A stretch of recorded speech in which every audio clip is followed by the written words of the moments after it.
Good evening, ladies and gentlemen, members, and welcome to the December meeting of the Borough Council's Planning Committee. I am Councillor Smith and I'm the Vice Chairman of the committee. The Chairman has sent her apologies for today's meeting and I will therefore be chairing in her absence. Members and officers have their names in front of them for ease of reference. I will take a few minutes to explain the process we work to in these committees. Each application will be presented by the appropriate case officer. After each presentation, those members of the public who have written to the council requesting to speak will be invited to take the seat at the opposite end of the table. The time allocation is 3 minutes for each speaker. This will be strictly timed and enforced. The green light displayed on the front of the timer will change to amber when there is 30 seconds remaining and then change to red at the end of 3 minutes. Speeches must relate to material planning issues and must not be derogatory. No questioning is allowed and no further written information, photographs, plans or other material can be submitted at this stage. Those applications on the agenda with public speakers will be dealt with first, so the running order for tonight is as the agenda. I hope this is clear. If there are any questions, please speak to the officers, me or any of the members after the meeting. If the meeting extends beyond 9 p.m, I will ask for a proposal from the members to extend the meeting to a specific time. Once the item under discussion at that time is resolved, the meeting will then be adjourned and will reconvene on another evening. In order to assist in the process this evening, I must ask everyone to ensure that mobile phones are either switched off or on silent mode. We would be grateful if you would remain quiet whilst the meeting is in progress. I would like to remind everyone present that this meeting will be filmed by the council and broadcast live on the internet and will be capable of repeated viewing. If you are seated in the chamber, it is possible the cameras will capture your image. By your presence, you are deemed to be consenting to be filmed and to the use of these images and sound recordings for webcasting and or training purposes. If you address the committee, your contribution will be recorded and broadcast, unless this is during a period when the meeting is in private session, as permitted by the access to information provisions. As chairman of the meeting, I can, at my discretion, terminate or suspend filming if, in my opinion, continuing to do so would prejudice the proceedings of the meeting, or if I consider that continued filming might infringe the rights of any individual or breach or any statutory provision. There are no planned fire alarm tests this evening, so if the alarm does sound, then please make your way through the fire exit at the back of the chamber or out through the door through which you came. And we now go on to the agenda.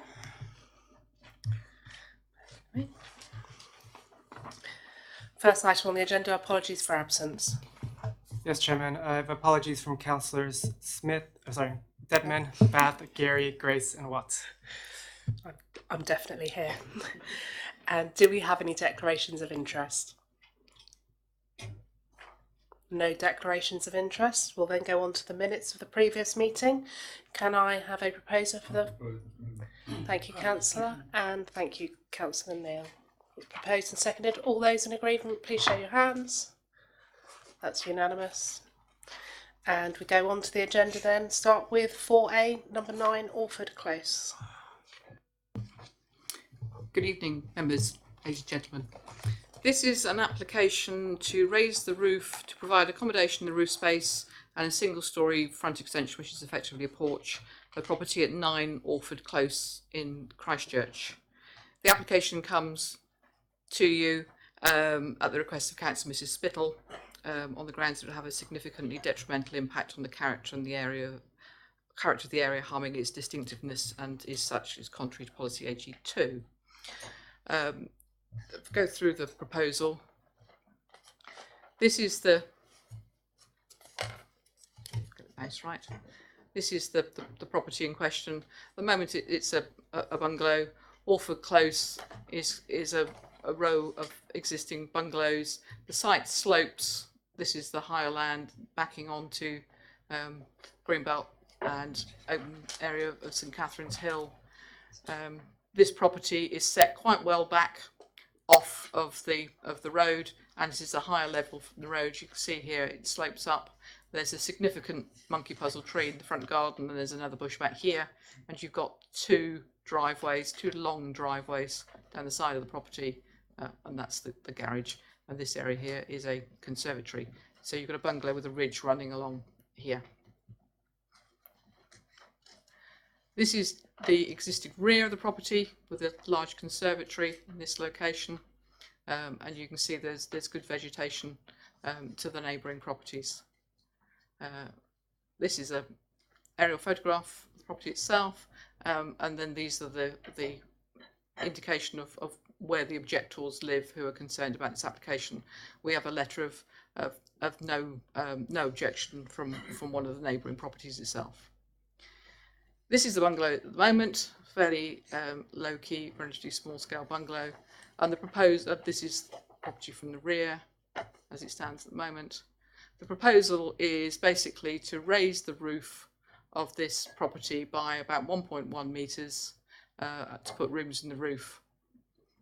So the roof plane from Orford Close, from the public domain, will basically still look very similar. It is a single-storey roof going away from you, and the road is at a lower level. So in our opinion, you won't notice that increase in roof height at all. To the rear are 3 dormer windows to serve the accommodation at first floor, with a central Juliet balcony which looks down the existing garden of the property. You can see here that where the existing roof is relatively shallow. This is the proposed roof. There's a 2 metre headroom, minimum headroom through here. So it's a substantial room being proposed. And this is existing floor plan. Proposed is basically a single bedroom at first floor with an ensuite bathroom and some reconfiguration downstairs to provide a larger living space. So you've got 2 bedrooms and a bathroom downstairs and a single bedroom and bathroom at first floor. So you've got 3 windows serving this bedroom looking down the garden, and then you've got a roof light on the front elevation overlooking the front of Orford Close. So it's a relatively modest proposal. In terms of impact on street scene, very limited. You'll see from your update sheet that we've identified that there have been a number of other extensions and alterations in the vicinity, mainly in Hillside Drive. We've had a number of applications for roof extensions and alterations in the area. There have been concerns raised by local residents that this would set an unacceptable precedent for the loss of bungalows. As the members are aware, and we've had this discussion many times, that is not a material planning consideration. The impact of the living conditions is not a material planning consideration. The fact that there might be cars parked in the road, I would suggest that there won't be here, because I think you could probably get about 10 vehicles off the road here.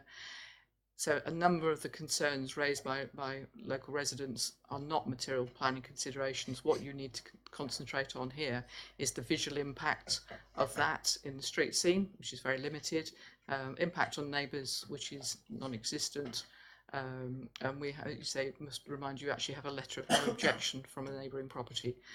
On that grounds, the application is recommended to you for approval. Thank you. Thank you. We have one speaker on this item, Mr. Hugh Hulbert. If you'd like to come forward to the front table.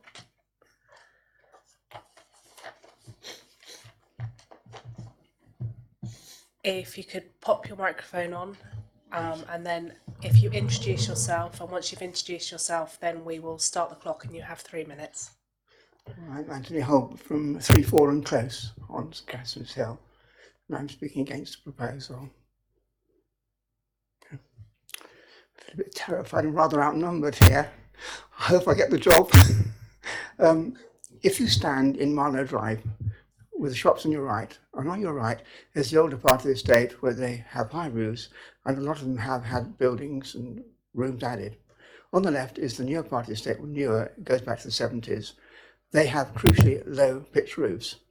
So if you go to 9 Orford, which is a very attractive bungalow in a very attractive little close on a very attractive estate. My problem, and you say precedence in matter, right? It seems to be precedent is everything, because if you allow this extension, then that can build out all of the other bungalows as well. But nevertheless, just look at this one. If you look at that, it doesn't look right. If you walk through the estate and look at the bungalows, they're all built as an entity. They're very attractive. They all fit together. You look at that in that road, it's not going to look right. Just the thing that hits you most of all. And of course, the other problem is that people make money. And if you allow this, other people will be doing that, and they will be making money, and it will destroy a little estate, which is an entity, a great pretty. And also, of course, with a bungalow, that one or any other bungalow, once you put a stairwell in, you're taking up room downstairs, so you're degrading the accommodation anyway. Apart from the aesthetics of it, I will talk about the people. There are three groups of people involved, I think. There's old people. Old people need bungalows. They don't build bungalows nowadays. And when they get old, they want to go upstairs and they can't get upstairs. So they finish up going to residential accommodation much more soon than they would otherwise have done. That is a crying shame. I think the other thing is the children, and these bungalows or that bungalow, whatever bungalow, will be snapped up by people who want to be in the catchment area. You've got some jolly good schools around here. The kids all live in the roof. It's hot in summer, cold in winter, noisy. And so it's not great for kids. Another thing is the people of Christchurch. This is a lovely estate, and it's an entity, and it's been protected by good planning for nearly on half a century. And I'm only allowed to talk about that one house, but that one house, it's a bit of an eyesore to me. I mean, it may not have gone up very much, but it was quite out of keeping with all the others. So I was going to say, it's just one more jewel in Christchurch crown, all the priory and the key and everything else, and I don't think it should be destroyed, and I appeal to you not to pass this application. Thank you, Mr. Hulbert. We're now going to go to questions. Do we have any questions from members?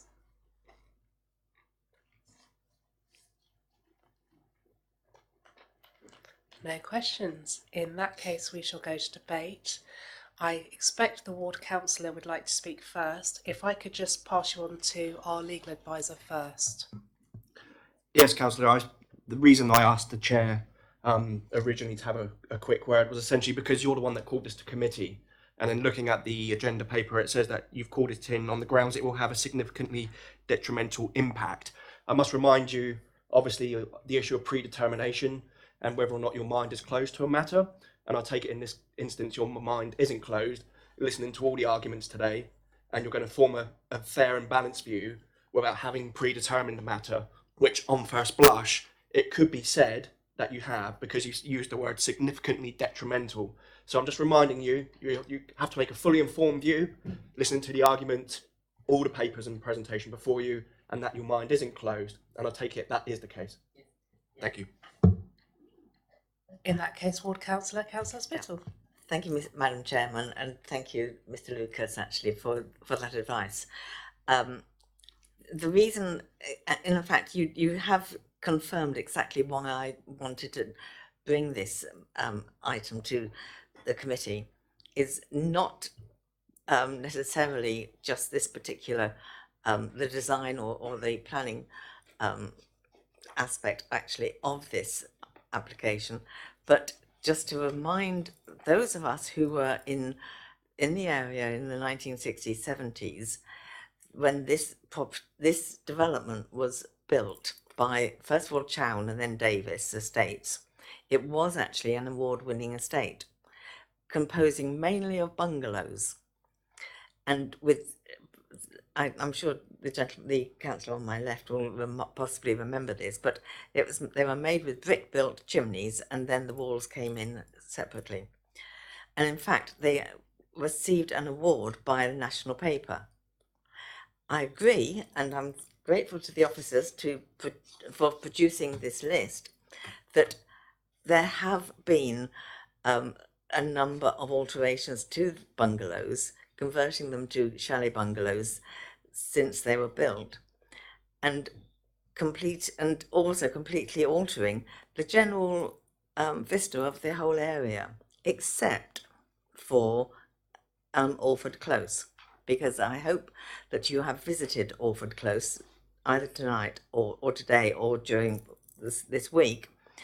and you will have observed that Orford Close has remained so far totally of single-storey bungalows. And this is really why I wanted you to consider whether it should be retained as such, or whether to allow the application as is recommended. So,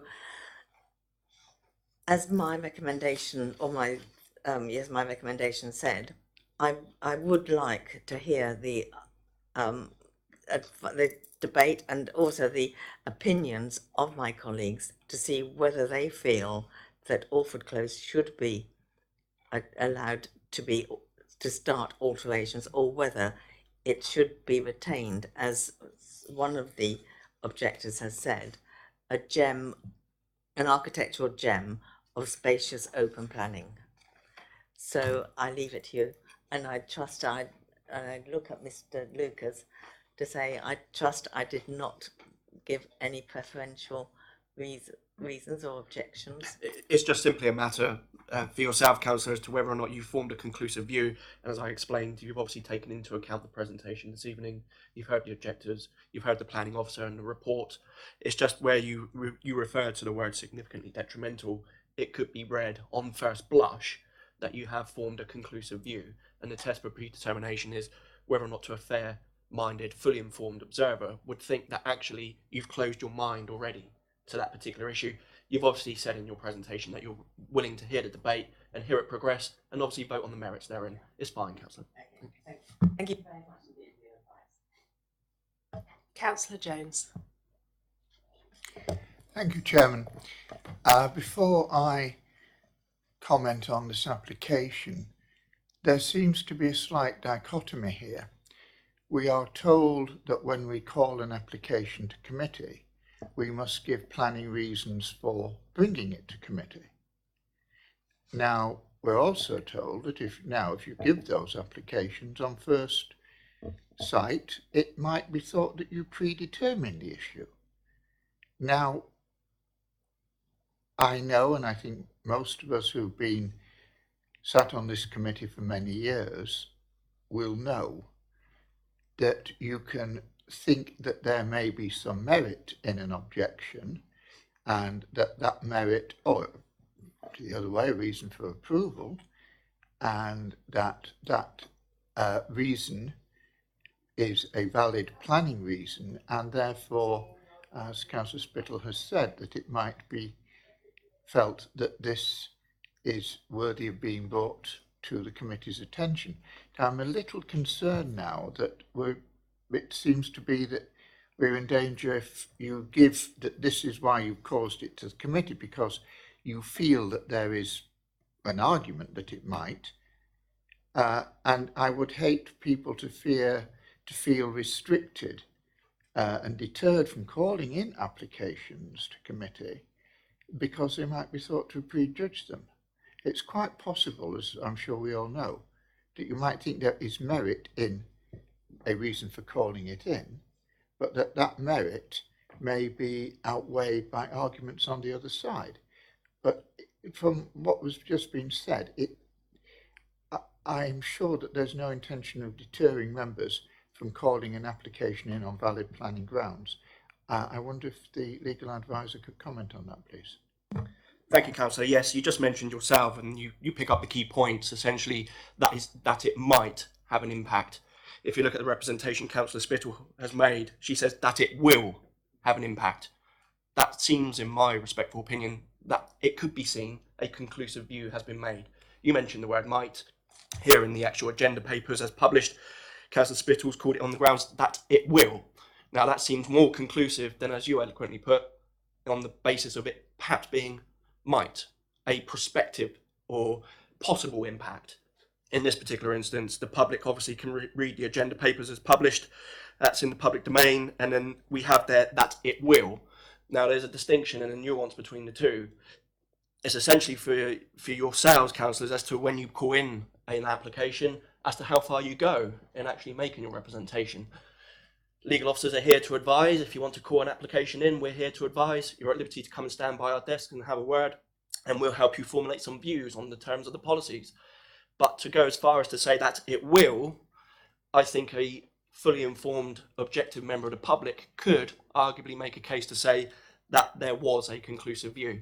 Hence the advice to Councillor Spittle today, essentially to make it be known that the councillor hadn't formed a conclusive view. And you're absolutely right, I'm not here to deter councillors in performing their fully informed democratic functions. Not at all. I'm here to protect you, councillors, from making sure that obviously any decision you make isn't challengeable by way of judicial review or appeal or otherwise. So please don't get me wrong in saying that actually I'm standing in the way of your democratic rights. Not at all. It's just I'm here to protect the councillors and to protect the council's interests ultimately when you make a decision, that your decisions are unassailable. Thank you.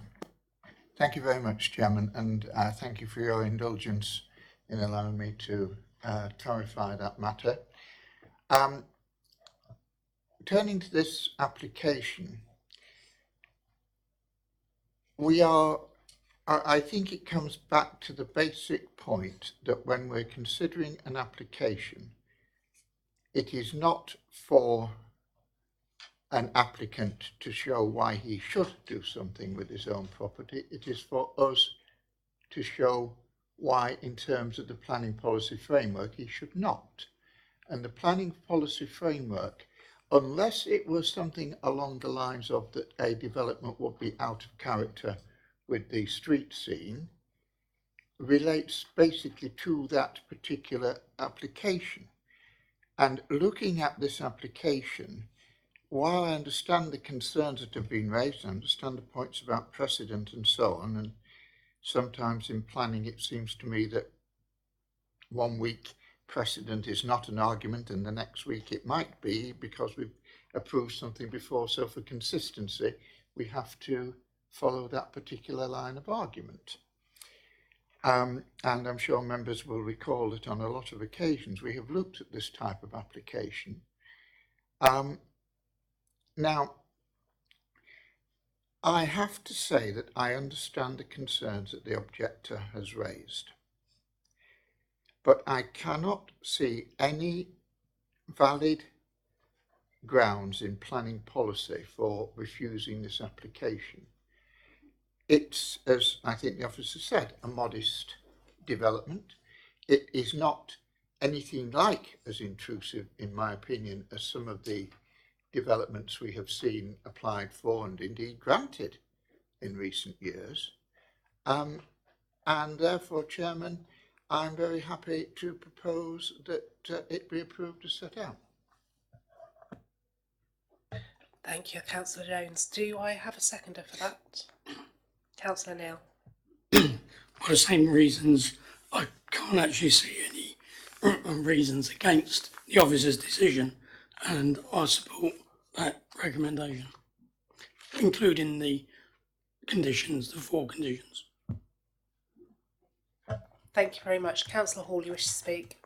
Thank you very much, Madam Chairman. Well, I disagree with the 2 people that proposed and seconded it because I think it does have an impact. I do remember them being built, and it was quite funny driving by to work every morning and just seeing a lot of chimneys just being built first before they did anything else to the properties.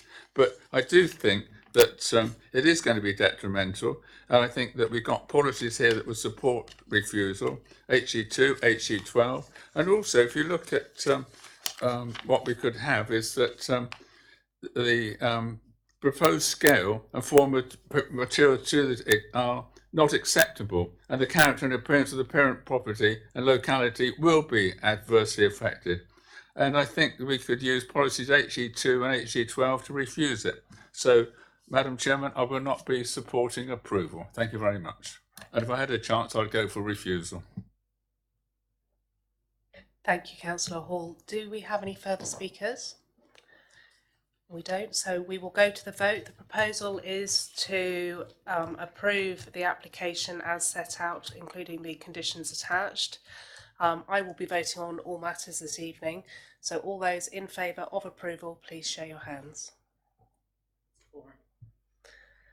All those against? 2. That application, you may. That application is approved.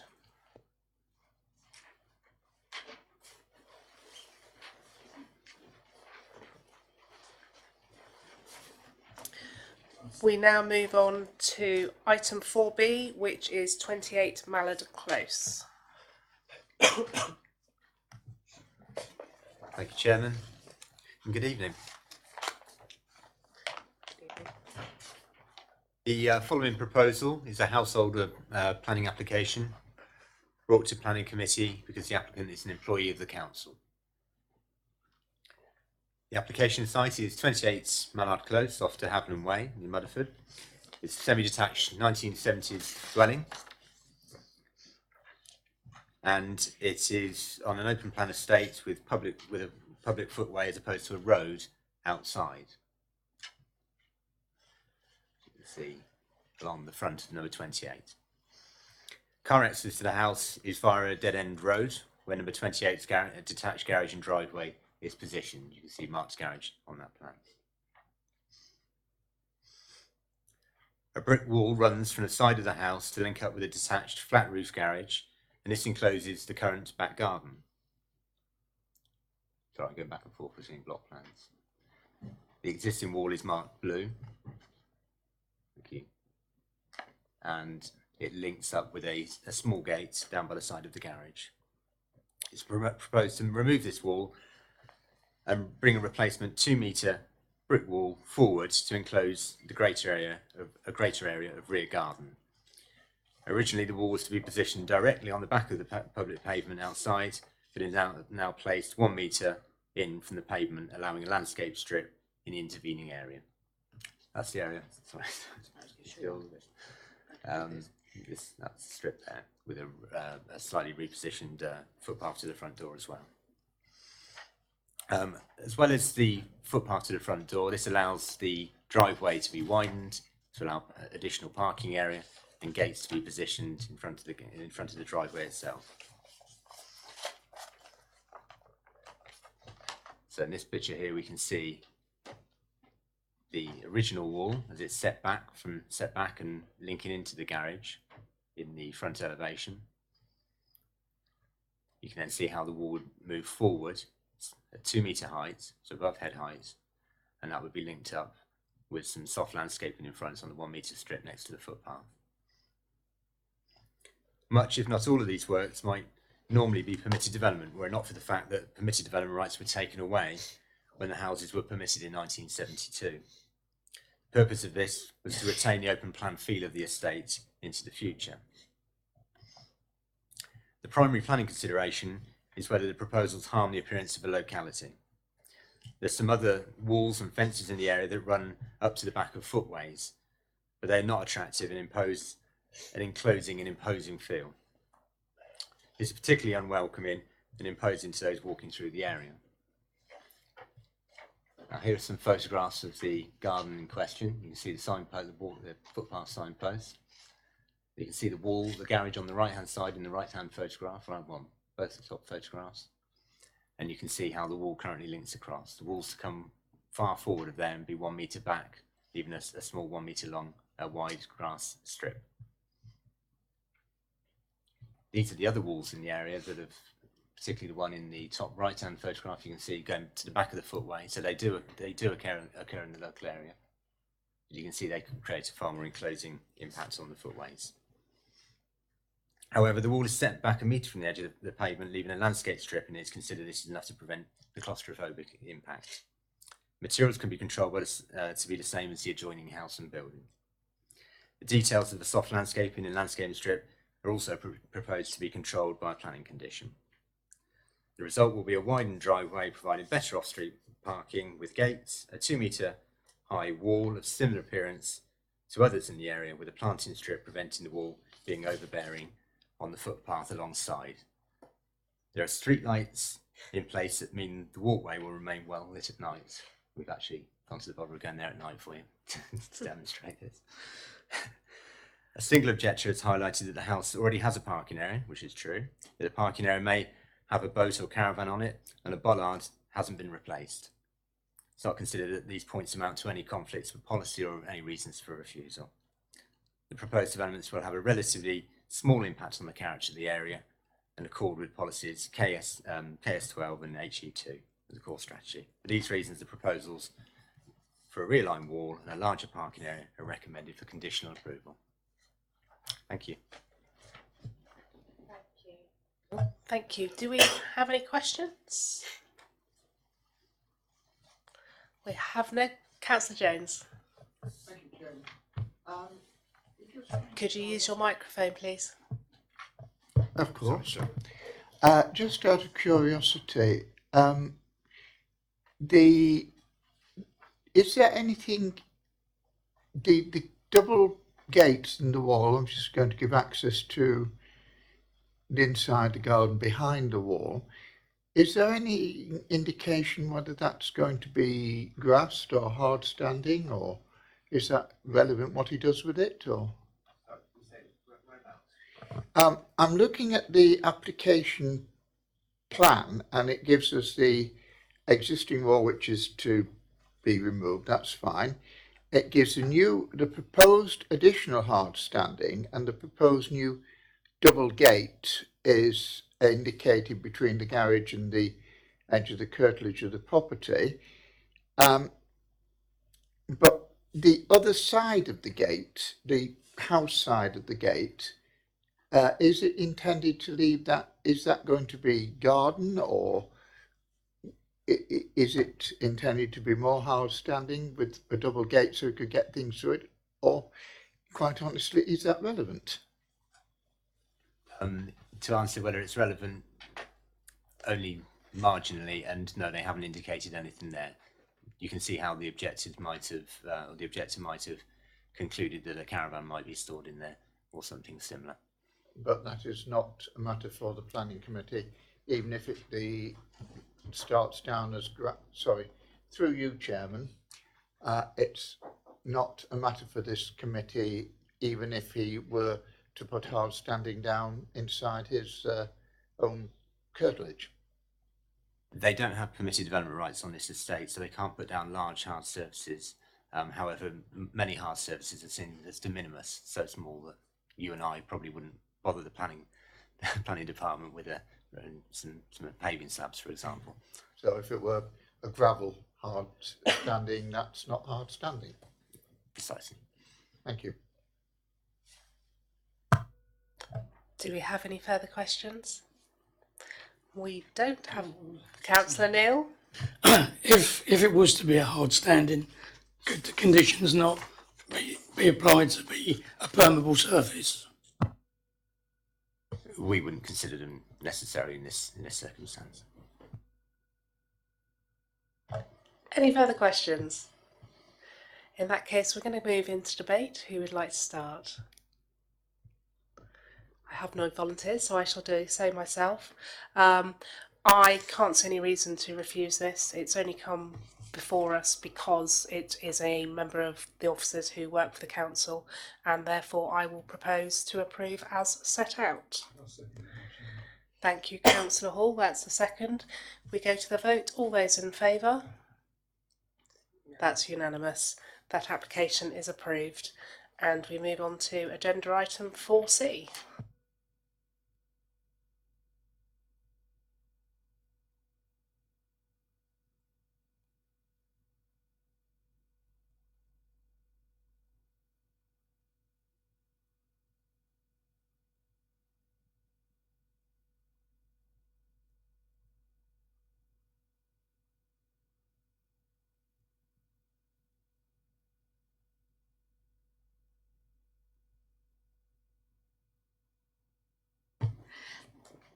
Okay, members, this is an application, it's a tree works application on land within Highcliffe Castle grounds. There are 4 trees affected. T8 and T5 are a yew from memory and a lime, and they have an impact on the cafe that's on the premises at the moment. Proposal is to crown lift those trees to allow more working space effectively around the rear area of the cafe itself.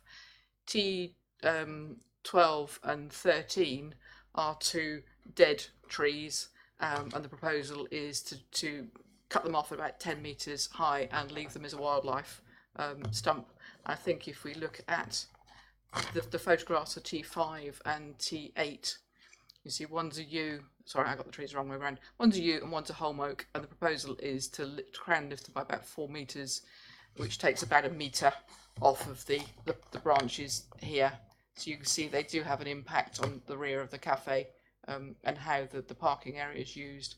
So it's a convenience thing, but they don't have an impact on the quality of the trees themselves. And from the public viewpoint, because this is sort of tucked around the back of the cafe where it's the staff parking, the public view is over the top of the building, and that won't be affected by this work. And these are the two sweet chestnuts, which are T12 and T13. And it says on your report, the top is you're supposed to top them out, so you leave about 10 metres high to leave them as a standing stump, so they become a wildlife feature. They are already dead, as you can see from that photograph, so this is a more of a safety issue.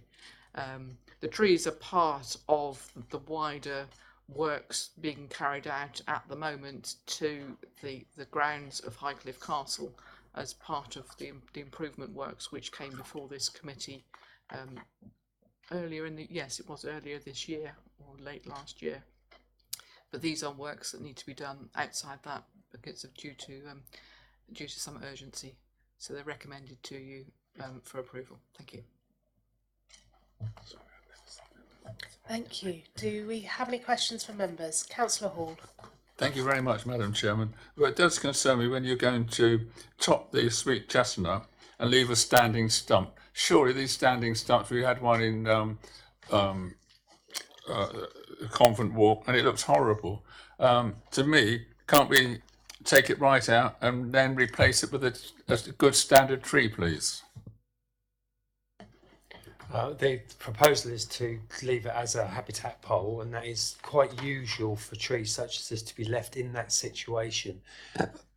Excuse me, because it does invite various invertebrates, woodpeckers, and such like to better colonise the area. And that standing deadwood is a recognised way to increase the diversity of invertebrates into the area. So while I understand from your perspective there may be an issue in respect of the visual appearance, over time I'm quite confident that will be, you won't even notice them, to be perfectly frank. Could I come back, Madam Chairman? Because what I would like to ask is the fact that if you planted a tree, a dead tree doesn't use any water. The cliffs are in a poor state through amount of water that goes through them. If you've got more trees, the more water is used by the trees, and surely that'd be a sensible thing to do.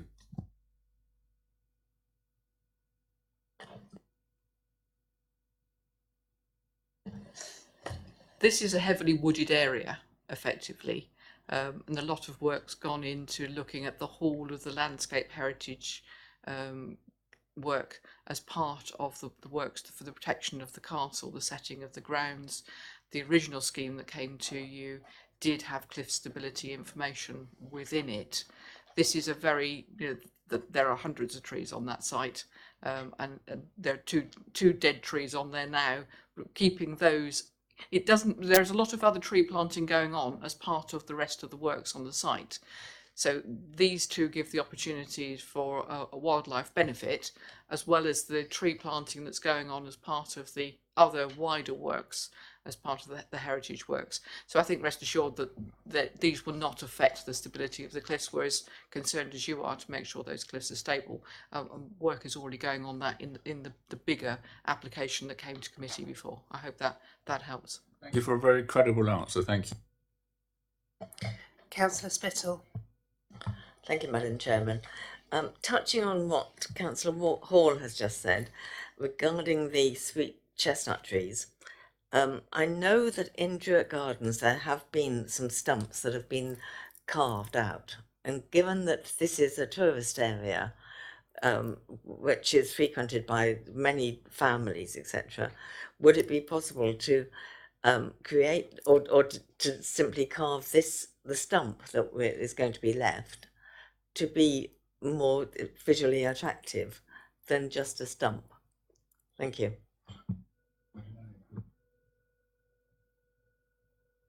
This is the grounds of a Grade 1 listed building that has a landscape character to it, and part of the landscape setting is part of the setting of that Grade 1 listed building. So it might not be appropriate to put the same sort of sculpture work that's acceptable in the more urban setting of Druitt Gardens in the grounds of a Grade 1 listed building. But there are other, as it just mentioned in respect to Councillor Hall's comment, there are other larger landscape plans and works going on as part of the larger landscape scheme that came to you earlier in the year. Now, off the top of my head, I can't remember exactly what's in there, but there are a lot of more features to put it back to closer to what it was in the time, because it's a capability brown landscape, to put it back to that. It's not a listed parks and gardens in its own right, but it is the grounds, the setting of Grade 1 listed building. So I don't think a sculpture would necessarily be appropriate in that location. The more natural feel is probably the more appropriate there. Thank you, Madam Chairman, and I accept what the officer has said. Councillor Denise Jones. Thank you, Madam Chairman. Just as a matter of interest, as 2 of these trees are dead, why weren't they included in the application just a few months ago?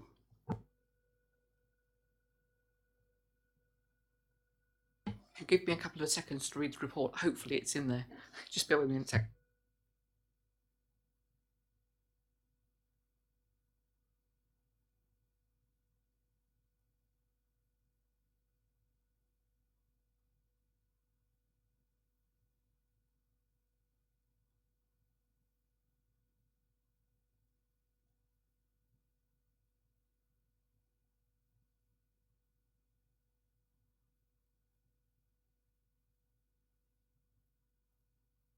I think it was, they may not have been identified at the time. They were identified as Grade C trees in the earlier assessment of the tree quality on the site, which was a couple of years ago.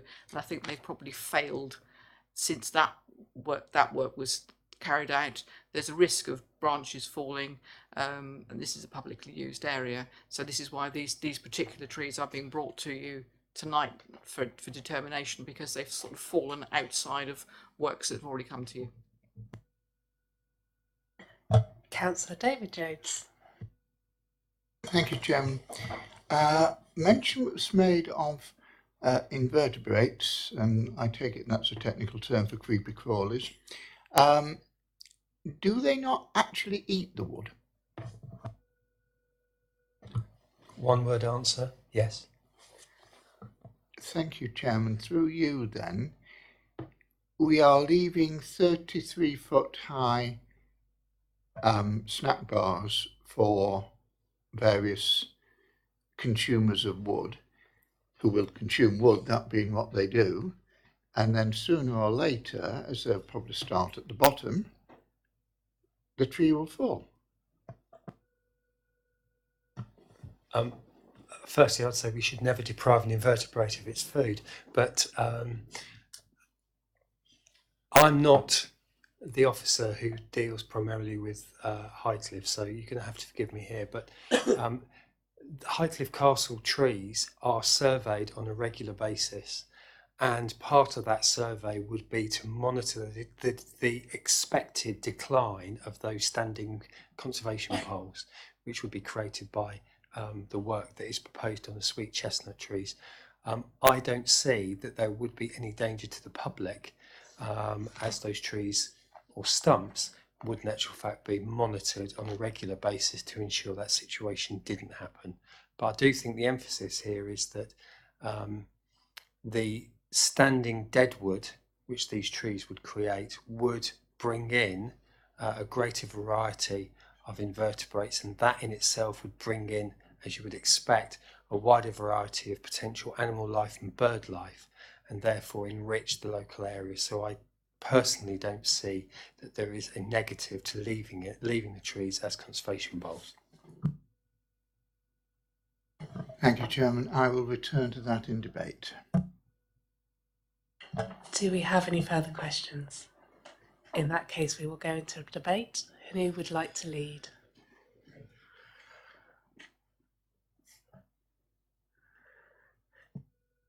Councillor Jones.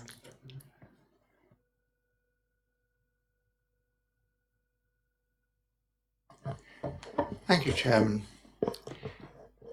I hate to be the spectre at the feast, but it does seem to me that Councillor Hall's suggestion that we replace these with actual living trees is a better idea than just leaving them as 33-foot high stumps that sooner or later are going to fall. We are in a position where we are talking about climate change, forgive my cynicism, and we're talking about a lot of CO2 in the atmosphere. Well, one merit of a live tree is that it absorbs CO2 and throws out oxygen. A dead tree does not do this.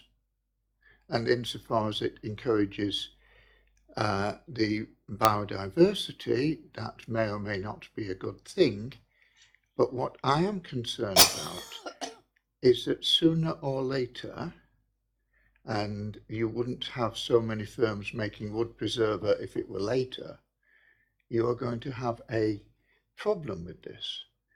Now, I am not sure, Chairman, whether or not it is appropriate to amend this recommendation that we should, rather than allow these trees to remain, that we should recommend the installation of or the planting of 2 new trees, or whether we have to refuse this application and ask the countryside people to go back to the drawing board on this. I think for the purposes of debate and to test the atmosphere in the stream rather than the wider atmosphere outside, I will propose that this be refused on the grounds that it is that they might create 2 unsightly and unattractive monuments, whatever, when it would be better to replace them with new and living trees.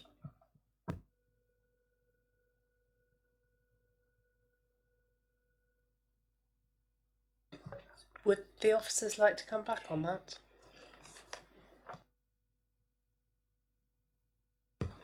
I understand Councillor Jones's concerns.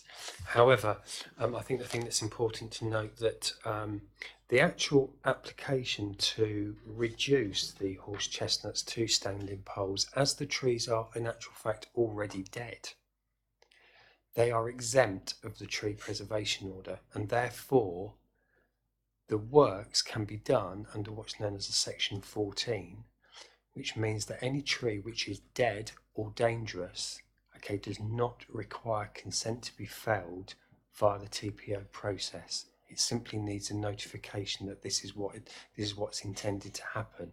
So unfortunately, the idea of refusing the application on the grounds that you don't like the standing conservation pole, I don't think you can do that because, as I said, because the tree is already dead, it there falls under the dead and dangerous exemption of the Town and Country Planning Act in this particular instance. However, one thing I would suggest is to allow the trees to be felled, that wouldn't necessarily be a problem, and it could well be that rather than having the dead trees standing as a conservation pole, they could be simply section felled and the arisings left over the stump and allowed to rot out that way. So there is an alternative, but obviously you won't, by doing that, you won't encourage birds to such a great proportion into the area, because obviously woodpeckers won't forage on the ground, they forage from the top down. Tree creepers and various other trees wouldn't be invited into the area as much as if it was a standing pole. But if the concern is that this standing pole will become dangerous in the future, which I suggest wouldn't be the case, because it would be the poles would be surveyed as well as the trees themselves. I'm sure that would be an alternative to actually leaving them as standing poles. Through you, Chairman, might I then ask, if it doesn't need consent, what are we doing here? These are trees on council land. They are owned by the council. Now, That's exactly why it has to come to planning. but should it come to planning, or should it come to communities committee for landlords' consent? If it's exempt from the TPO, then, and as a dead tree, it doesn't need consent. Why are we doing it? I'm glad we are, because it's given us the opportunity to discuss this. So I'm a little puzzled. It should be a democratic decision. It should be decided by members, but I'm just wondering, is this the right committee to decide? I think it comes under the Town and Planning Country Act. You, Chairman, we've just been told it's exempt and doesn't need permission. So why are we being asked to give permission for something that we don't need to give permission for? It's confusing, I accept, but it needs to come, you need to be notified that it's exempt effectively under the Town and Country Planning Act, because they are dead and dying. So, and they're on council-owned land. So for transparency, we bring them to you. But as I will note from the application, these aren't the only 2 trees affected on this application. There are 2 other trees, 5 and 8, where works are proposed. So we've lumped them all in together for ease of convenience, which looks so it might have been a mistake. But we would still have to have brought them to you anyway for information. So one could have come for information and the other one could have come for decision, I suppose, if we're being brutally honest about it. But it was easier to put them in one application. There's 2 trees that you can comment on and 2 trees that are almost for noting. Through you, Chairman, I will accept the officer's advice, but I do have to say, somewhere it should have said in the report, these 2 trees will be dealt with under this section and do not require planning permission or do not require consent. Because otherwise, we've been here and I've been thinking, oh yes, this is so and so and so and so, and I don't like this and we can do something about it. And now we're told, actually, no, you can't. Now, as I said, it may be, and perhaps the chairman and the officers would like to think about this one, it may be that it should go to Communities Committee for approval, because Communities Committee controls this sort of thing. Through you, Chairman, I'm very sorry, but I have now been a member of this council for 19 years nearly, and decisions on what the council's property, what the council does with its property, are taken by a committee that makes policy, not by this committee, which is purely regulatory. So I would be very grateful if the officer wouldn't say no to me. The officer can point to the standing orders or where in the Constitution that it says that. But I am concerned about this. As I said, I will withdraw my motion for the sake of convenience, though I do hope that it is noted that I would, and I think other members would prefer live trees to be planted. But there is a gap somewhere in the democratic control.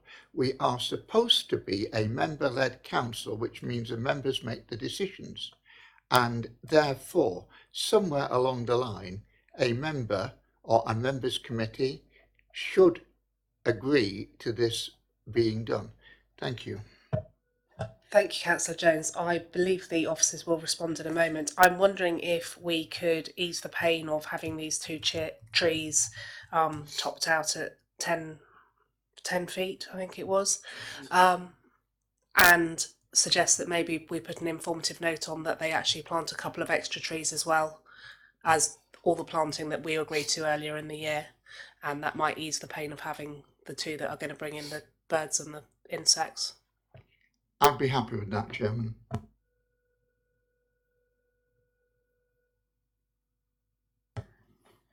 Councillor Hall. Thank you very much, Madam Chairman. I think that's a good proposal, but I would still like to see one dead tree left, because we had a wonderful tree in Druitt Gardens and the countryside warden, and we had a grey woodpecker that was nested there for years. And to my frustration, that was cut down. And really, I think we should provide a tree that would suit woodpeckers. So I don't want them cut down. We should leave one there, and the other of your proposal, I'm happy to support. Councillor Spittle. I'm quite happy to second Councillor Hall's proposal. I think it was my proposal that we approve as set out and put an informative note on that we please plant a couple of other trees in order to increase the woodland that's there. I think we'll go to the vote. All those in favour, please show your hands. That is unanimous. That application is approved. Madam Chairman, but may I make an observation? This is where you feel that Solomon, in all his wisdom, was required. Thank you.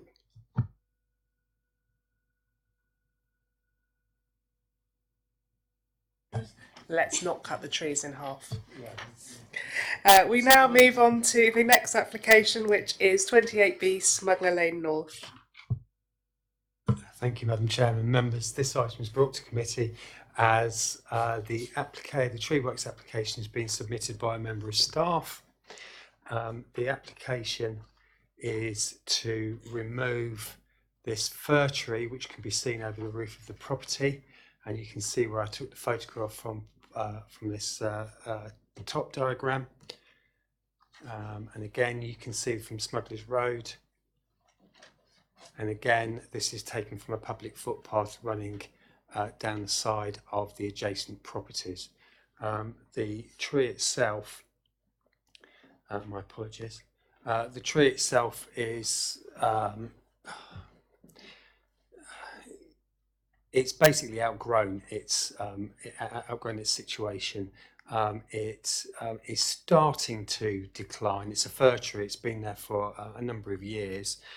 Previous site history, as you will see from the committee report, is that tree works applications have been submitted by the same applicant, member of staff, as I say, to fell the tree in the past, which was refused. But since then, there have been trees planted along the front and within the rear garden of the property to mitigate the loss of that tree. Trying to find, doesn't seem the photograph didn't go on there. But as you can see, there are trees along the front boundary of the house which have now started to become established, and there is also a Norway maple which has been planted in the back garden. So it's a member of staff submission, which is the reason why it's been brought to committee. Our recommendation is that we grant the felling of the tree as time has passed and the replacement trees have started to mature. Do I have any questions from members? Yes, Councillor Hall. Thank you very much, Madam Chair. I can't see anywhere in here that we're going to have a replacement. What sort of replacement tree, if we could put one in, would you recommend, please? I'm not suggesting that we do put replacement trees. I believe that replacement trees have already been planted and have been on the site for some time. However, if it was your desire to have a replacement tree put in, I would suggest that something along the lines of possibly a silver birch, possibly a liquid amber, would be an appropriate tree for that size garden. And with the trees that have been planted on the front boundary, the tree that's already in the back, and an additional tree should it be required, our feeling is that the amenity that has been lost by removal of this tree would be quickly mitigated. Thank you very much. Any further questions? Councillor Spittle? I'm slightly confused about this application because in my ward we have several of these particular fir trees, which I believe is this the Monterey or the Leyland? No, which fir tree is this? This is a fir tree. It's not a pine tree, which a It's not a Monterey pine tree, pine is, and it's not a cypress, which is what a Lelandai or a Lawson cypress would be. A fir tree is more, I think, the easiest way to explain it is it's more of a Christmas tree than a pine tree. Oh, thank you for answering my question before I even ask. Yes, because I should imagine that a number of my residents would have concerns, having heard that this application has come before us, and we're possibly willing to grant permission when there are several pine trees very close to some properties in St Catherine's Hill, in the estate that we have been talking about previously, where the officers have refused felling. So I do appreciate your advice. Thank you. Just for clarification's sake, it says in the paperwork that the application is to fell a spruce tree, not a fir estate. Could you just confirm what the tree is and what the difference is? My apologies. The application came in as a fir tree, and it has always been referred to in previous applications as a fir tree. It is in actual fact a spruce tree. Without getting massively technical, you wouldn't know the difference. Thank you. Councillor Jones. Thank you, Chairman. I was going to ask the very question that you pointed out. Do we have any further questions? In that case, we will go into debate. Councillor Jones, you wish to start? Thank you, Chairman. I am the ward councillor. I think this is a very straightforward application. A little bit puzzled how you can have a replacement for something that's still there. You can have an intended replacement or whatever, but there it is. I accept that trees have been planted which would compensate, though additional to that one at the time they were planted would compensate for it. However, if we wish to see another tree planted in its place, I think that would be perfectly reasonable.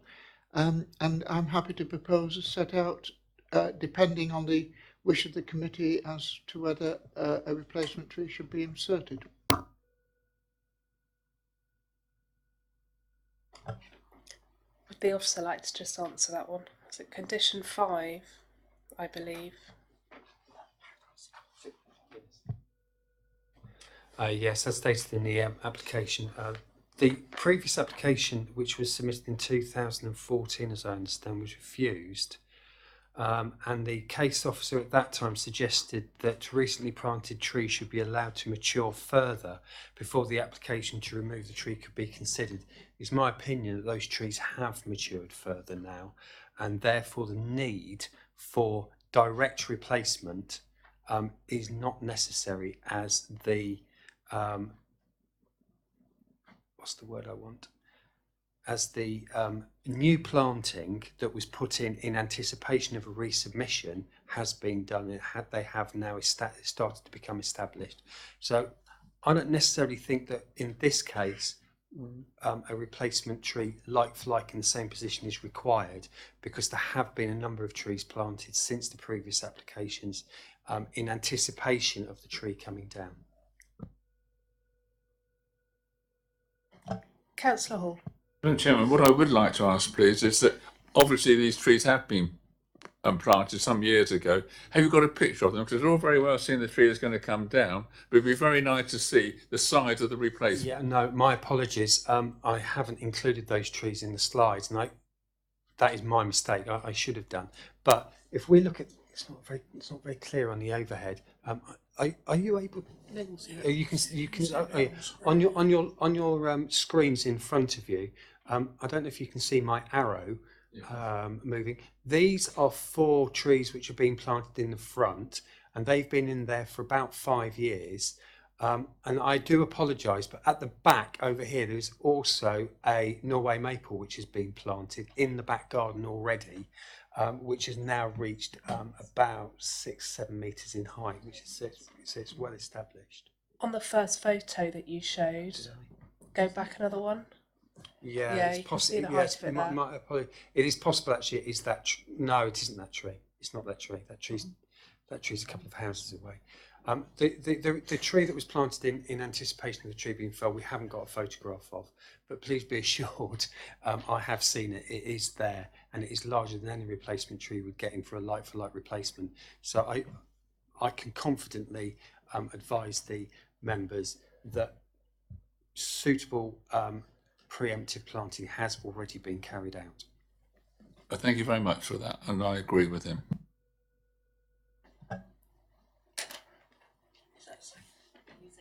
Are you seconding, Councillor Hall? We have a proposer and a seconder, so we shall go to the vote on this. All those in favour of approval, please show. That is unanimous. And we move on to the next on the agenda, which is the trees in Druitt Gardens.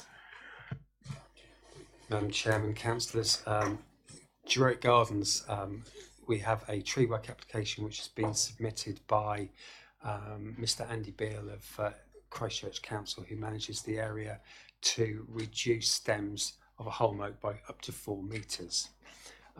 The tree is located just outside the area tree preservation order, which was imposed on Druitt Gardens, I understand, when the development was initially formulated, but it does stand within the conservation area as shown on the plan. The tree is a multi-stemmed holm oak tree. So the new development, obviously, of Druitt Gardens, which you're all very familiar with, are in the back there, and just for interest's sake, so is the beetle sculpture standing stem. The tree, the holm oak, as you can see, is multi-stemmed, and the one thing I need to draw your attention to, over some time now, it has been noted that we have got longitudinal cracks which are increasing within the main stem of the tree, and at the base of the tree there are large areas of decay which appear to be callousing well and not spreading. However, due to the height of the tree, it is proposed to ensure the tree doesn't further collapse, that the tree is reduced by approximately 4 metres. This is an approximation of what the height of the tree will be after the reduction works, and therefore the lever arm effect of those stems will be massively reduced and the stability of the tree hopefully ensured.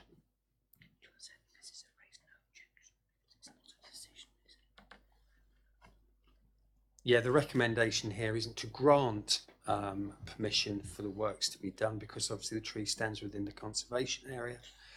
It is rather to raise no objection to the proposed works. If you were to object to this work being made, it would result in the tree being made subject to a tree preservation order. But it's already protected because it's in the conservation area. So our view is that this work shouldn't be objected to, because it's needed to ensure the structural safety of the tree. And it's an important tree, as you'll all be aware, those of you who walk through Druitt Gardens, from the car park particularly, it's one of the first trees that you see, and it's the council intention we want to keep that tree, and this reduction works will ensure that happens. Thank you.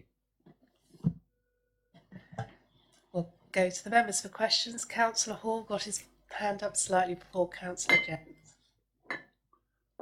Thank you, Madam Chairman. Well, what I am surprised is that when we had this coming to the committee, when they were doing the development, that tree was in the compound, and we put a TPO on the trees that were in the compound. So I'm very surprised this isn't included in the TPO. In fact, I'm absolutely astounded, because it was in that compound that the developer had fenced off, and he had great big 8-foot high boards all the way around, and that was in a blanket. Is that TPO. relevant to this application? It is, because we're talking about this is in the conservation area, but it's also has a TPO on it, and the officer said it hasn't, and I do think we need to get that clear. We've looked at aerial photographs because we wanted to clarify exactly whether this tree was TPO'd or not, and it isn't covered by the tree preservation order. It is a tree works notification by merit of the tree standing within the conservation area, which does afford it a similar level of protection. But no, it isn't included within the tree preservation order. What I would like to find out, Madam Chairman, because it's very important to a lot of residents who really take pride in the Druitt Gardens, that as I understood, and from recommending that they did get TPOs on it, I was the councillor that proposed that, it was seconded, it was passed by the committee, that was included in the TPO area. So I'm happy with what you're saying, but I also have concerns that if you go back to the picture, please, because 4 metres is about 14 feet. Yeah. And to take that amount off those large stems is going to really devastate that tree. It's a magnificent looking tree. I can see there's damage there, there's no doubt about it. I was there this afternoon. Also when I was there, you had a countryside warden officer in the gardens. Okay.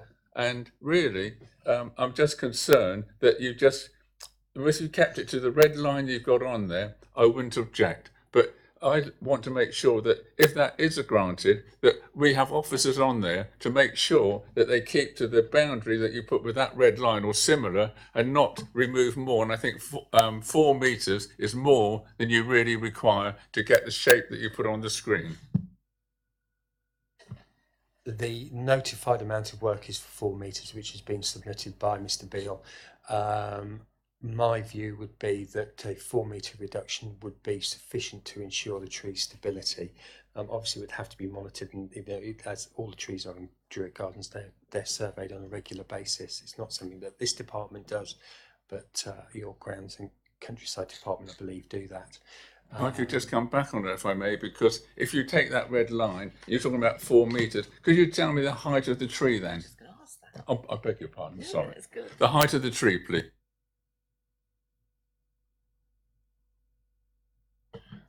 We're estimating that the tree stands approximately 18 metres. Sorry? We're estimating the tree at 18 metres. 14 metres? 18. So it'll be approximately 14 metres in height after the reduction work is done. So in proportion, when you look at that site, Madam Chairman, that is much less than 4 metres. When you take that as 18, surely that's not in proportion. If you kept it to that red line, that'd be brilliant. But you're talking about more than that. Well,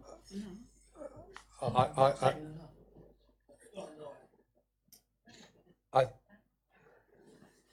think you'll find if it's 18 metres high and you're taking 4 metres off, that's going to be slightly less than a quarter of the height of it. And if you actually sit there and measure it like that, that is about right.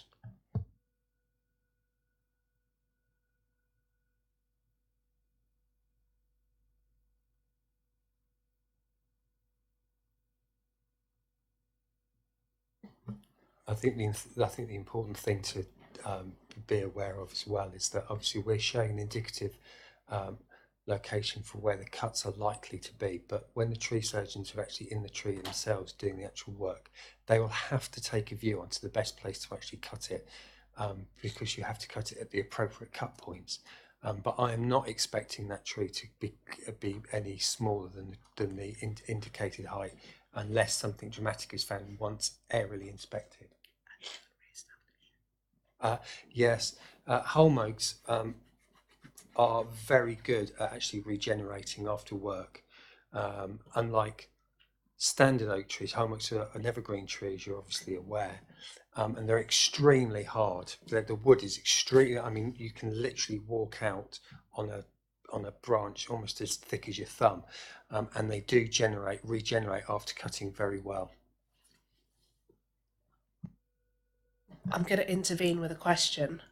If we weren't to remove these 4 metres, would the leverage in the wind actually risk the entire tree itself? It would. So this is necessary work. I'm going to go to the next speaker, who is Councillor Denise Jones. It was only to say, Madam Chairman, that the area above the red line did not look to be 4 metres in comparison with the rest. But if that is what the officer says, I accept. In that case, Councillor Sue-Spittle? You were indicating you wish to speak. No. No. Okay, in that case, Councillor Jones. Thank you, Chairman. We may not be able to answer this one straight away. How tall is the Renaissance retirement block behind the tree? You're absolutely right, Councillor Jones. I can't answer that one straight away, nor I think will we be able to answer that question in this session. The point is that if you haven't realised, this site has an extremely sensitive planning history, and I share Councillor Hall's puzzlement because I am aware that the committee did impose TPOs on trees which were enclosed in the developer's compound. This tree was enclosed in the developer's compound, and it is a little concerning, to say the least, that a tree which, shall we say, is not terribly popular with the residents of the Renaissance retirement area isn't TPO'd. Now, if it isn't TPO'd, I suggest that it might be appropriate for the ward councillors to set the appropriate wheels in motion. I accept what is said about the leverage and the tree going down, but can I ask the officer, when you say it will regenerate quickly, that doesn't mean that, or does it mean that it will grow back to the height that it is now over a reasonably short time, or does it mean it will thicken out, or what? It depends what you refer to as a reasonably short period of time. Now, what we need to do here is look. The tree is. It's difficult to obviously age the tree. There's only one way of aging a tree, for definite. We're not going to do that. I would suggest that that tree is somewhere in the region of 60 to 80 years old. So a relatively short period of time for that tree would probably be over the next 5 to 7 years. And I would expect, all things being equal, that that tree would probably put on 2 to 3 meters regrowth over that period of time.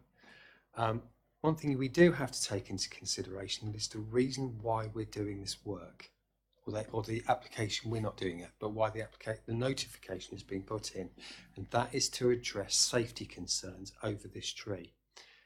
The fact that it has quite substantial pockets of decay in its base, which has been seen by Councillor Hall, as I understand, will have some impact on the tree's ability to regenerate. However, I feel that tree is able to regenerate from this work. If it was more work than this, I then may be slightly more concerned about it. But yes, I would suggest that probably 2 to 3 meters over the next 5 to 7 years would be what I would expect over a short period of time. And in a tree's life, that is a short period of time. Thank you very much.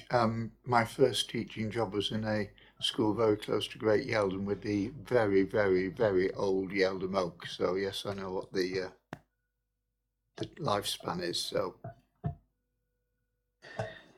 Do we have any further questions? Councillor Spittle.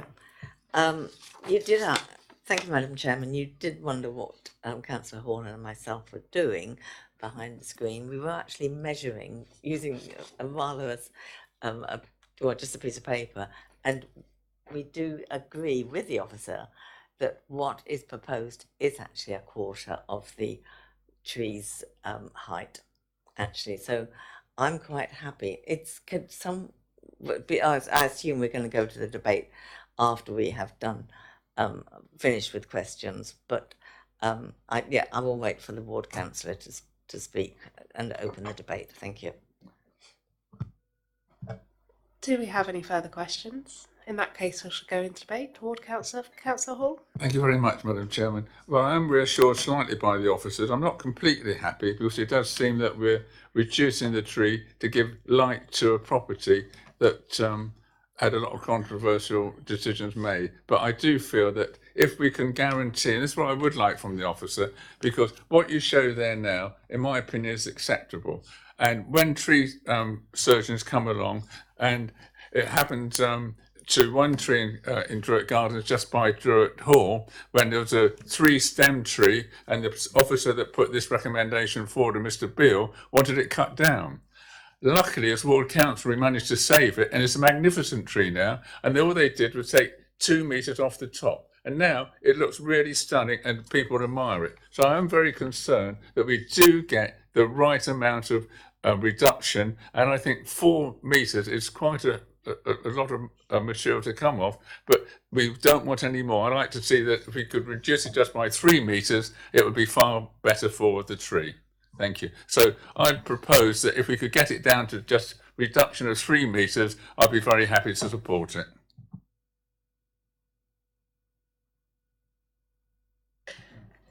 Councillor Spittle. I was going to actually second Councillor Hall's proposal, which I had anticipated was going to be 4 metres to be reduced, as discussed, which would then be just a quarter of... More than a quarter then. No, we've already done our exercise and worked out. In that case, I'm quite happy to recommend as set out, if that is possible. I would like you to establish whether you are proposing or seconding what Councillor Hall said. Councillor Hall there was recommending 3 metre reduction. I'll come back to Councillor Hall in a moment. I'm asking you what you're doing. Yes, Councillor Jones. Thank you, Chairman. You have a proposal by Councillor Hall, and we do not know if there's a seconder. You have a proposal by Councillor Spittle, and you don't know whether there is a seconder. Would it not be appropriate to ask if there's a seconder for Councillor Hall's proposal, as he made it first? That is exactly what I was going to do, Councillor Jones, after I had established whether Councillor Spittle was proposing or seconding. Here's that, and for clarity, I'm quite happy to second Councillor Hall's proposal of the 3 metres. Thank you very much. Okay. I'm now going to refer to the officers, because obviously you are proposing something that is not on the table, and therefore I will go back to the officers and see if what you are proposing is possible. The reason the application that's put before you is a tree works notification for works to a tree that stands within a conservation area. And what that literally means is they are notifying us of their intention to carry out this work unless we object to that work in its entirety. Okay, our response to an objection to that work would be that we have to make the tree subject of a tree preservation order, and then they would then reapply under the tree preservation order once made. Okay. The officer's view is the work which has been notified, the 4 metre reduction on this tree, is reasonable. And it is considered that at this time, for this notification, there is no requirement to make the tree subject of a tree preservation order. That said, we can, as an authority, TPO the tree. I've got to be careful what I say here, because I don't want to be... My suggestion would be allow this work to be undertaken. okay, because it's needed to be done on grounds of safety. Okay, we can then look at possibly making the tree subject to a tree preservation order once this work has been approved.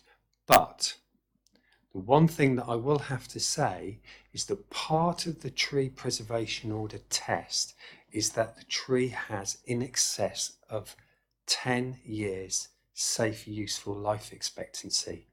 The issue that we've got at the moment with this tree is that it is showing signs of potential structural instability, as can be clearly seen from the photograph on the screen, with the longitudinal cracks going up some of the stems, and of course the decay in the base.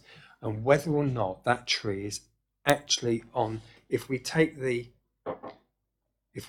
Druitt Gardens issue, which I completely understand it is a bit of a hot spot for things that went on in the past, which that's not a matter for now. But I understand that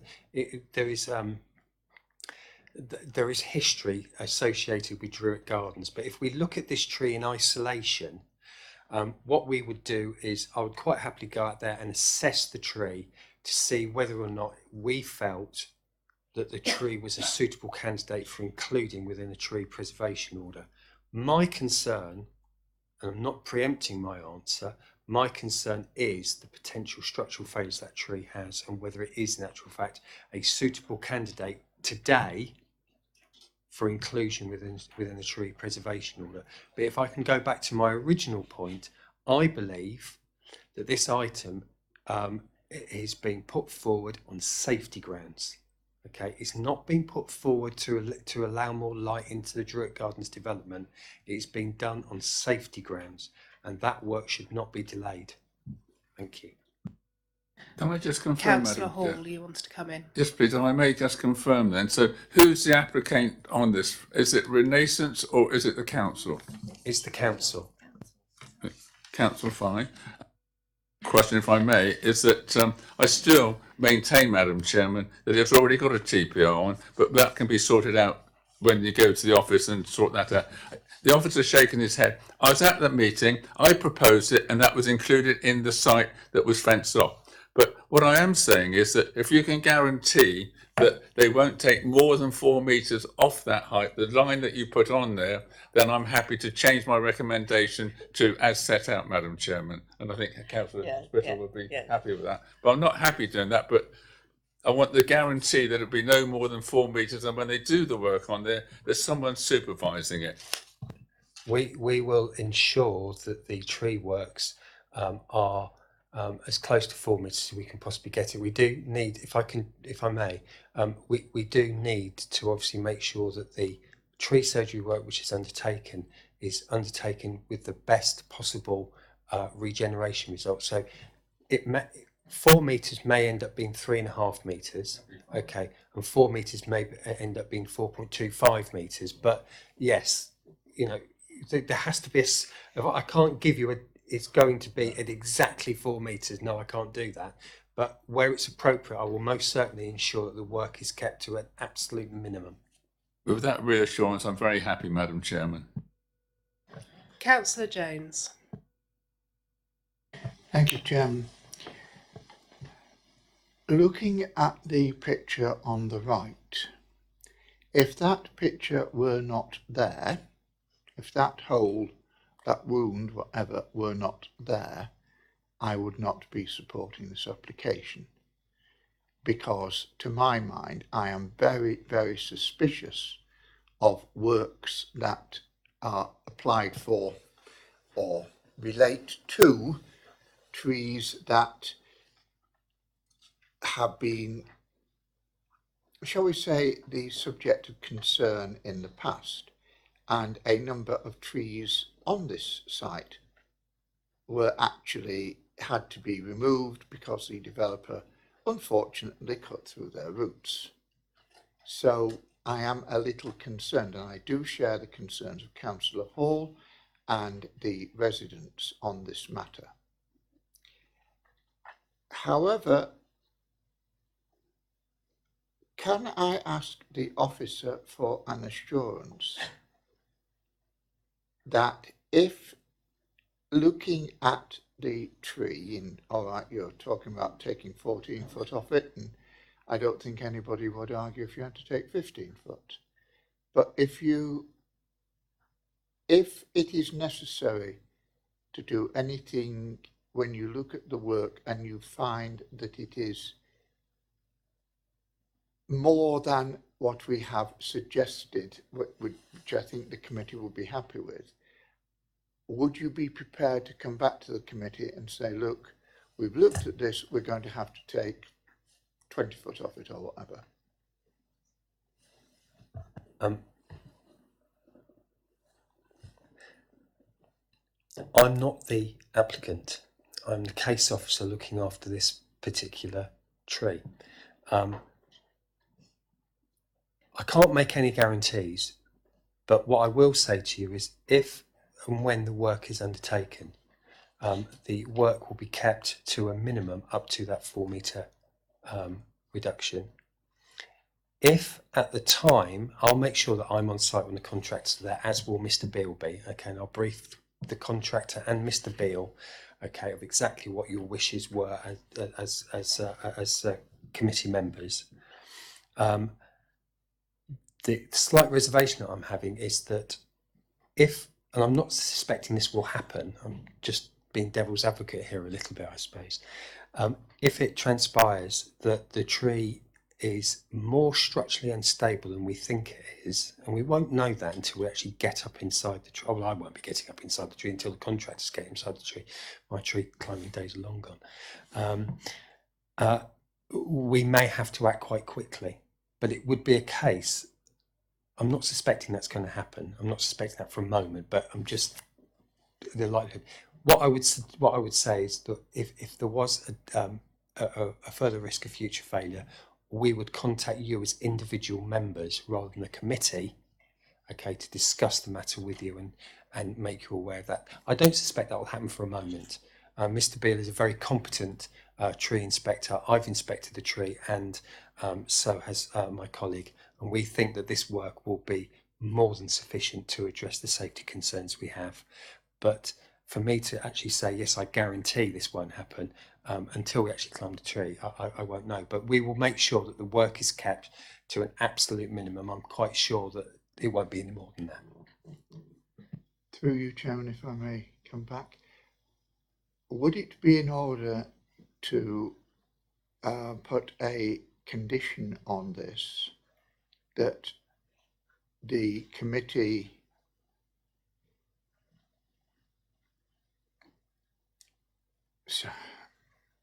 something on the lines of the committee is content with, I suppose a better use of funny measurements, 14, 4 metres being removed, but anything in excess of this, the consent of the chairman and vice chairman shall be required, and the ward councillor. My understanding is we can't actually put a condition on this because it's not an application. We can raise no objection to the works. It is coming before us because it's within the conservation area and it doesn't have a TPO on it, and therefore they want us to raise no objection to the tree work. We can raise objection. That is a whole other kettle of fish. However, please can I remind you, this is a council tree on council land that the council is applying to do work on it so that we can address the structural issues of the tree. The structural issues are being caused by the way that the tree, because it is an evergreen oak, the leverage of the tree moving with the wind is causing, on the left-hand picture, the crack up the stem, which could result in that main stem coming down. So this is a safety issue. We've had no objections from residents, and this is about retaining the tree rather than potentially losing it. Thank you, Chairman. Through you, in response, I would say that the planning history of this site gives cause for concern. I am happy to accept the officer's assurance that if extra work proves necessary, and I would suggest that rather than contact all the committee, we delegate the authority to, or we ask you to consult the chairman, vice chairman and the ward councillors. Would that be in order, Chairman? I'm happy for any potential decision to be delegated to myself. I'm sure the chairman herself would agree. I'm just not sure how we would word that as regards this, or whether we just rely on the officer to take that information away. I think, Chairman, I would be content with the officer's assurance. Then rest assured, sir. Councillor Spittle, you also wish to speak. I have been waiting for a while because having now agreed with Councillor Hall that I would second his proposal, and I don't want to bore the committee too much, but I was brought up very, very close to Druitt Gardens, so I can recall a lot of trees being like this, which caused great enjoyment actually for children until, of course, they were felled. But could I suggest that the ward councillor, who similarly does not live far away, is notified when the work is going to be done, because then he has got, and also I wouldn't mind myself, because then he will have the option of talking to the tree, the surgeon, the tree surgeon, and for himself to see the state of any branches that are going to be cut off, and could examine whether there is any disease inside the main branches. So rather than bring you out of your employment during a day, I'd also similarly ask the chairman to come and supervise this. I would have felt it would be sufficient to just inform the ward councillors, and I would appreciate being told myself, so that we could then examine how the quality of the tree as the branches were going to be removed, if that is in order, if the officers agree. I fear you may be presupposing my expertise in trees by asking me to be there and qualify the work that the tree surgeons are doing. Not to recommend that you be there. What we do need to go back to is we have a proposal on the table. I would like to confirm what that proposal is, please. Right. Is it as set out with the 4 metres and the assurance of the officer that if anything else is to happen, he will come back to the vice chairman and the chairman, and we could include the ward councillor in that as well? Madam Chairman, as far as I understood it, and the officer made it very clear, that it could be 3.5 metres, 4 metres, or even 4.25 if it's necessary, depending on where you are on the tree, where the trunk may have to be cut. And I'm happy with that assurance. So we may gain a little bit, we may lose a little bit, but overall we're working on 4 metres. So we are happy as set out. As set out, Madam Chairman, with the assurance from the officer that that would be the case. Okay. We've had a very long conversation about this. I think we have the officer's assurances that should anything change, they will run it past us and let us know. So I'm going to go to the vote. Councillor Spittle, are you still seconding? Yes, I am. Councillor Spittle. It was only, I was still, for this, when any trees are felled up on St Catherine's Hill, and there are a lot, as you're all aware, I am automatically notified of any works, and I would have expected the same courtesy to apply to the ward councillors of the central ward. I've got a very good, accurate.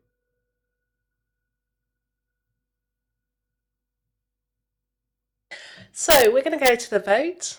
All those in favour of approval, please show your hands. That is unanimous.